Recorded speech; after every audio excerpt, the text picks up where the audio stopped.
Story 1. I once interviewed someone who told me she technically wasn't allowed to be in the building because someone on another floor had a restraining order against her. Story 2. I was hiring someone with web development skills. I asked a candidate to tell me about a time they encountered a critical error and how they fixed it. Their response: well, I was on our website and noticed some information was out of date, which was a critical error. So I told the web development team we needed to update that critical error. Story 3.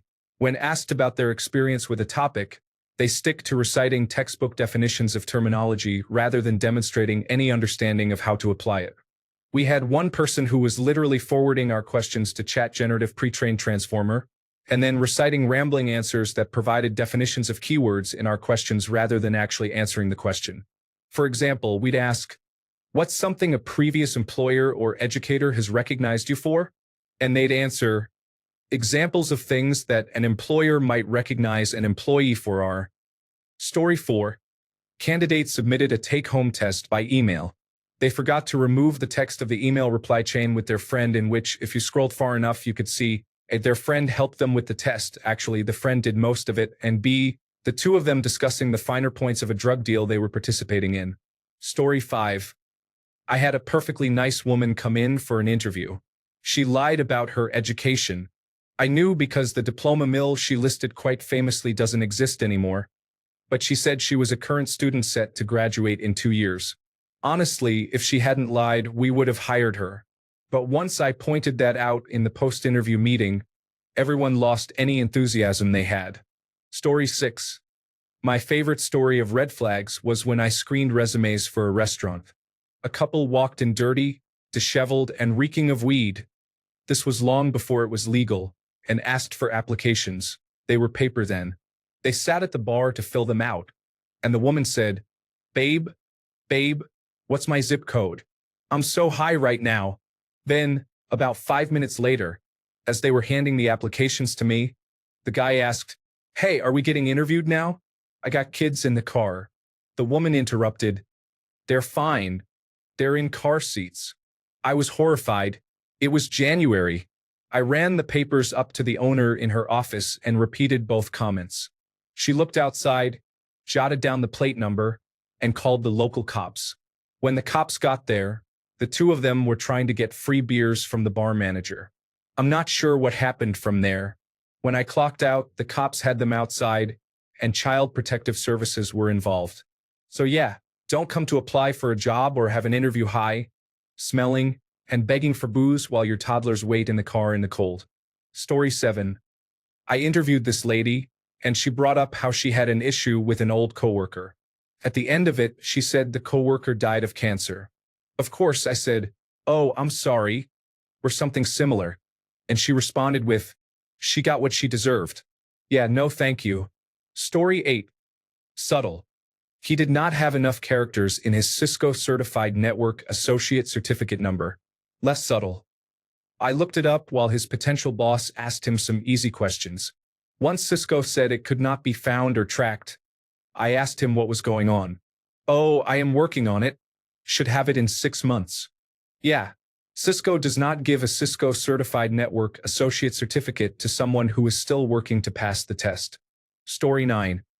I once had a guy show up late with blood all over his face and clothes, looking really disheveled. Typically, I don't waste my time with people who can't even make it to their interview on time. But this guy said that he was in a car accident on his way to the interview and got there as soon as he could. After the interview, he asked if there was any way he could get a ride back to where his car was. Believing his story, I offered him the ride. This man's car was nearly 5 miles away, legitimately crashed, and it turns out someone had broken into his car and stolen his child's car seat and his stereo system during the couple of hours he was gone. I hired him. He turned out to be really difficult to work with, but the guy was a programming genius. Kept him for years before he moved on. I don't hire liars. This guy wasn't one. Story 10. When interviewing people, I always try to find a way to subtly disagree or challenge one of their positions, whether I really disagree or not. Their reactions mostly fall into 3 categories. They agree with me or take it as a learning opportunity. This is a positive sign. They confidently back up their claim with supporting statements.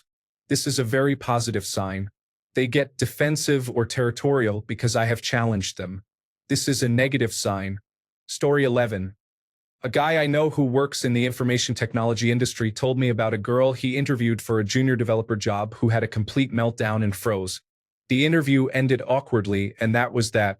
A couple of days later, the girl sent an email explaining that she had issues with anxiety and asked for a second chance.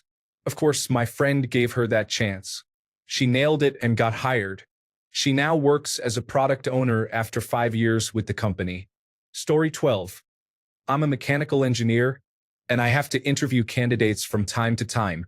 In general, I give them a really simple technical question that I would expect a high schooler to solve. It's literally going to be things like, calculate the force on this object. The more you deviate from force equals mass times acceleration, the more I know you are going to be a bad hire. Not only does it show a fundamental misunderstanding of the material at hand, but it also shows me that when you don't know the answer, you're prone to taking up meeting time endlessly pointing out true but impossible to solve problems. Story 13. It's a really bad idea to be combative with the interviewer. I'm genuinely trying to help you succeed, and I make a concerted effort to make you feel at ease. If a question or request doesn't make sense to you, that's fine. Let's talk about it.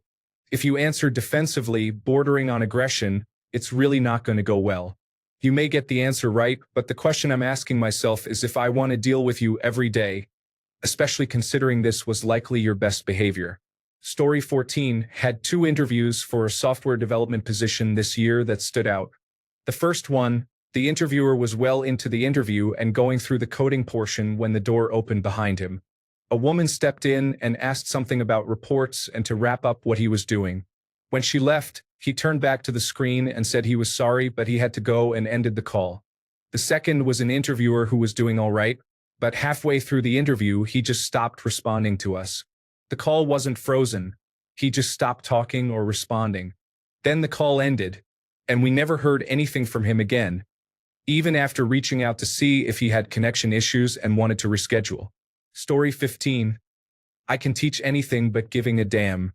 If your interview doesn't show you give a damn, it was a waste.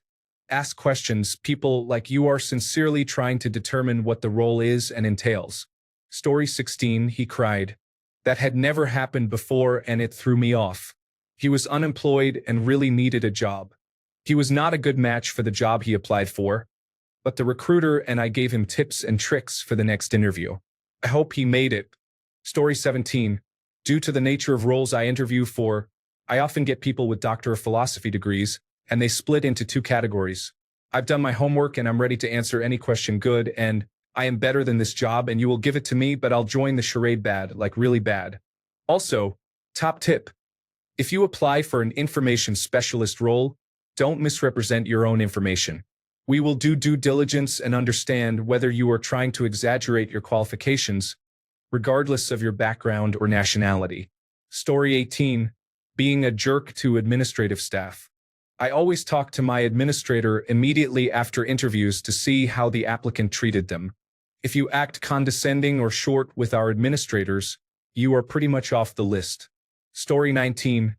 End of the interview, which actually went fairly well until this point. The man starts asking about the people he would be working with, which is pretty normal for construction. He asks how the crew is and how long they have worked together. Then, out of nowhere, he asks who the biggest person on the crew is. I didn't quite understand, so I asked him to elaborate. He says he likes to be known as the biggest or toughest person on site. No thanks. Keep that drama off my work sites. Story 20. I work in politics and hire a lot of entry-level positions. With some firms, the only qualification is a pulse. In the screening call, also known as the pre-interview, I ask them about an issue that they care about. This is to first weed out anyone who doesn't have a clue about what is going on and also to weed out someone on the other side of the aisle, as it is very much a partisan position. One person last year slipped up and somehow passed the screening call. In our office, there were cardboard cutouts of 3 prominent political figures, 2 presidents and a vice president, all household names at this point. He got to the office, saw the cardboard cutouts, and asked who they were. Story 21. I'd say not being aware of who you're applying to is a big red flag. I once worked for a local retailer in Maine, and at the time they did group interviews for potential employees. This was likely to see how well we'd be able to speak to customers and build team camaraderie.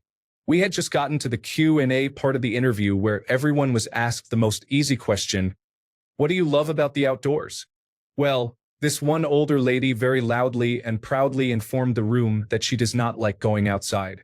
She said it was full of animals and bugs, always got her shoes dirty, and she has everything she loves inside her house. We were applying for L. Bean, whose motto is literally be an outsider. So safe to say she didn't get hired. Story 22, arrogance, being unprepared for even minor questions, not knowing what job role they applied to, not being a good fit in general for the team, for example, they like to work individually in a role that requires a lot of teamwork. Story 23, I once interviewed a woman who was chewing gum the entire time. I don't remember any of her answers because all I could think was, I can't believe she's chewing gum while talking. I had another lady interviewing for a personal assistant to the company owner who said that we could not run a background check on her. Neither were hired. Story 24. When I call in a group to interview, I give simple instructions. Bring your ID, a pen, and a piece of paper. 90% of the people who show up fail to bring those three things and are immediately rejected. If you can't follow simple instructions, then why would I trust you with thousands of dollars of equipment on jobs where you could cost me tens of thousands? Story 25. Had a management position open, and a quality applicant came in on time and was well-dressed for the interview. Halfway through, we had a great interview, and I could sense he was already sure he had the job. His body language started changing, and he relaxed more and more, pushing back from the table and stretching his arms, eventually a full back stretch with a yawn. Then he proceeded to order pizza for his daughter and himself so it would be there when he got home. He started discussing the commute and how much time he would have to dock from the workday for that. Shook his hand and never spoke to him again. Story 26. In information technology, not asking any questions is not ideal. An interview should go both ways. You should ask me about my company and team. Not only does it show interest, but it also gives you information to make a decision. Story 27. Forgetting what position you are interviewing for. I was screening candidates for a teaching position that had opened up at our elementary school.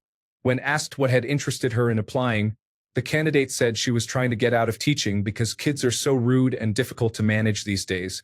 I had to remind her that not only had she applied for a teaching position, it was at a school that specialized in supporting students with complex behavioral disorders. Story 28. Showing up to the interview with a parent in tow. I've had this happen twice, and both times I refused to go through with the interview. Grow up, people. You don't need your mom or dad with you at your professional job interview. Story 29. Most of these answers aren't subtle at all. An example of a subtle red flag in an interview is someone who can only provide examples of how they helped the group achieve goals. If you give them lots of opportunity to talk about how they overcame challenges, dealt with unexpected results, had to adjust timelines, and they can only give examples of how we solved the problem, I found that to be a red flag.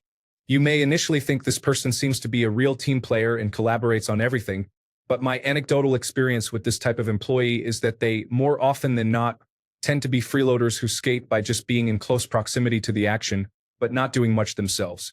As soon as you give them direct responsibility for an initiative, they don't know what to do or they try to pawn it off on those around them under the guise of being collaborative.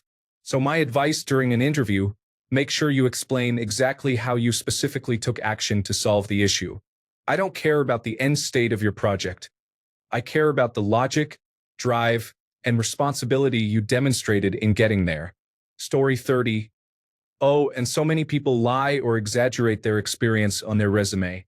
Then, when interviewed, they can't answer basic questions about key tasks in the role. Story 31. I interviewed a girl that seemed okay. A little weird and quirky. But hey, we're all weird. She could have used some more experience in the field, but if we started her with a lower position and she worked her way up, it probably would have been fine. Another manager took her to tour the facility, and I got a text from my supervisor to come outside to the parking lot area. He was standing behind this girl's car and did the quiet, loud whisper of, Get over quick. I walked over, and there was the largest bumper sticker that said, I eat ass. My supervisor turned and looked at me and said, You are not hiring her, then proceeded to walk away. Needless to say, with a facility that had kids around frequently, we did not hire her. I thought it was kind of funny. Maybe not something you publicly announce, though. The true irony of it all was the supervisor was a notorious promiscuous person. He was on a dating app all the time and had his lovers come to the facility. I guess he identified as a top and not a bottom,